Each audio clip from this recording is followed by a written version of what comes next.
আগরতলা থেকে শিলচরগামী রেল থেকে কুমারঘাট যাবার পথে 4 বাংলাদেশী নাগরিক ও একজন ভারতীয় পাচারকারীকে আটক করে তেলিয়ামুড়া রেল পুলিশ।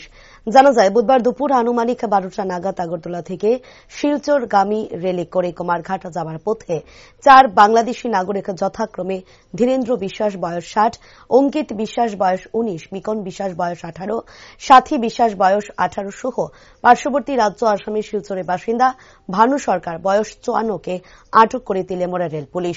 পরবর্তীতে প্রাথমিক তদন্তের পর জানা যায়, তারা কুমারঘাট যাচ্ছিল কোনো এক নিকট আত্মীয়র বাড়িতে। যদিও তেলিয়ামুড়া রেল পুলিশ তাদের বুধবার বিকেল নাগাদ খোয়াই আদালতে সোপর্দ করে বলে খবর।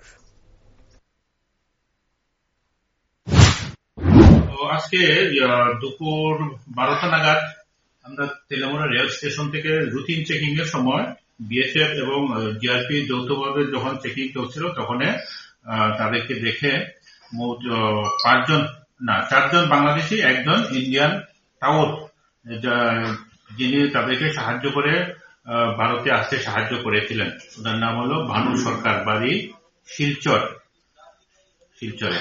বাংলাদেশিদের নাম কি? বাংলাদেশি হইল একজনের নাম হলো ধীরেন্দ্র বিশ্বাস, এবং তার এক ছেলে নাম হলো অনিক বিশ্বাস, আর এক মেয়ে নাম হলো সাথী বিশ্বাস। আরেকজন একই গ্রামের আরেকজন হলো মিকন বিশ্বাস। এরা গতকাল রাত্র প্রায় 2টার দিকে বাংলা বর্ডার অতিক্রম করে ইন্ডিয়াতে প্রবেশ করে তারা জিজ্ঞাসাবাদে তারা বলেছে যে সিঙ্গিচড়া খোয়াই ডিস্ট্রিক্টের একটা জায়গার নাম, ওই দিক দিয়ে তারা বর্ডার ক্রস করে ইন্ডিয়াতে আসে। আর আজকে তারা কুমারঘাটে নাকি তাদের আত্মীয় আছে, ওইখানে যাওয়ার উদ্দেশ্যে তারা তেলিয়ামুড়া রেল স্টেশনে আসে।